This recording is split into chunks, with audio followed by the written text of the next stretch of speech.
గుండెల్లో సన్నాయి రాగం మోగింది, మేళాలు తాళాలు వినరండి, సిరికి శ్రీహరికి కళ్యాణం కానుంది, శ్రీరస్తు శుభమస్తు అనరండి.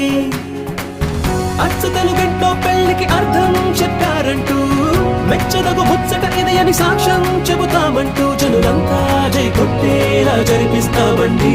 అందాల కుందనపు బొమ్మవని జత చేరుకున్నా